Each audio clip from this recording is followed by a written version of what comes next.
Hello and welcome to Full Throttle on this Wednesday afternoon. With me today, I have Blake Lotian.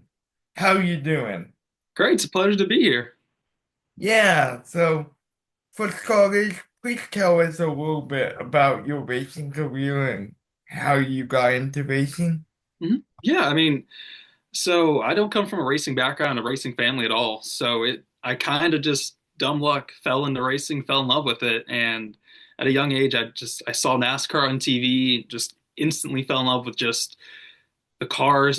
I'll be honest. As a kid, when I first saw the cars crash, I was like, "Oh my goodness, this is incredible! This is incredible!" But then, as I started getting older, I started to appreciate the racing more and just all the little its and bits that go into making a car go, and all the mechanical background and everything like that. So then I started racing go karts. My goodness, in elementary school, indoor racing, and then from there, built my own go kart with the help of my longtime friend Mike Camara and went from there to racing competitively across the northeast coast from Massachusetts all the way up to New Hampshire at the New Hampshire Motor Speedway on the road course up there as well.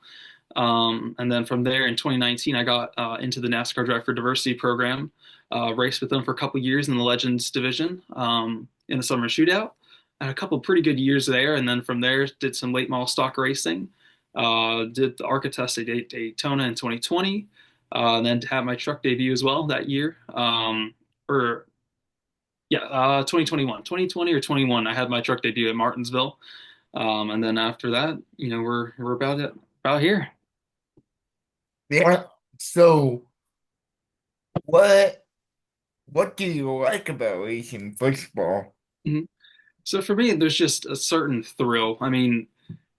Everything is relatively stressful until the moment you put the helmet on and everything just clicks. It's like that whenever you get your helmet on, get into the car, like everything for me in life, all the problems just instantly go away. The moment I'm in the car, the moment I put the helmet on, it just there's no way to really describe it. Just the moment you're in the car, the moment you fire it up and start rolling down pit road, you're listening to your spotter, your crew chief. It's just you immediately lock in, and it's just there's no feeling in the world that can describe it. So tell us a little bit about, if you can, what are your plans for 2025? Yes, so we're racing full time in the ARCA West Series for Strike Mama Racing. So obviously the season starts off in about 17 days now at Kevin Harvick's Kern Raceway.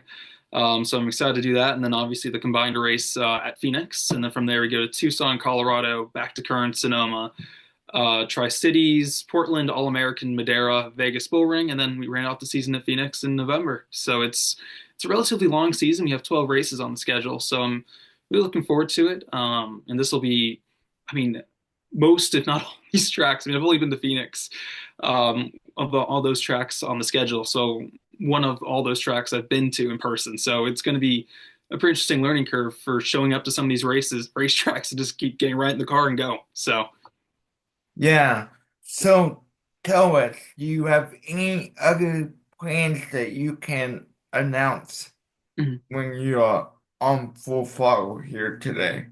Nothing I can really announce, but I'm from New England, so seeing the truck series expand out to my goodness, Lime Rock Park and New Hampshire Motor Speedway. New Hampshire's been my long time.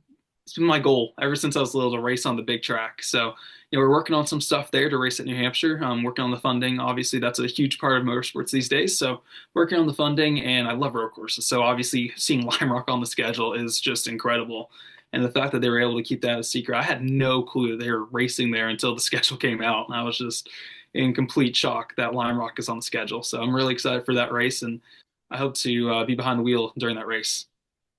So if if you could tell the viewers anything, give them some word encouragement about racing, about anything you want to say to people who might want to get into racing? Yeah, of course. How I started off was just the rental stuff. So And I mean, it really teaches you a lot. It teaches you a lot about racing and how to set up a pass. Because on indoor tracks, it's a little bit more difficult to set up passes on most of those indoor facilities. So definitely start off with the local stuff and then see, obviously making it through motorsports takes some sort of funding. So if you have the means to go to racing in the club level, like I ended up doing four strokes because that's the most affordable and it's relatively easy maintenance wise. So I recommend going from rentals to four strokes or two strokes if you can do that. And then, for my opinion, like the path I took from um, go karts to legends is a pretty good step in my opinion. It was a little bit difficult to say the least, getting used to the oval side of things, but I recommend going that path and definitely make a bunch of connections. This sport is mostly about funding and connections. So if you can make as many meaningful connections as you possibly can, there's no such thing as a bad connection in motorsports. So make all the connections you can, be a good face, be a good ambassador in the sport as well. Um, and it's definitely a grind, but it's extremely rewarding the moment you get to be behind the wheel of a race car. Well, thank you for coming on, Blake, and I hope you have a good season. I hope to be watching you at Martinsville or something this year. That would be awesome. Thank you. I really appreciate it. I was able to run Martinsville last year, the first Martinsville race, but we ended up having motor issues early in the race. But I definitely like Martinsville. That's where I made my debut in the truck series. So I love that track, and hopefully, funding allows. I would love to run Martinsville as well this year. So thank you again. Yeah, thank you. And this has been Full Follow with Justin Putzer. Goodbye, everyone. 4, 3, 2, 1.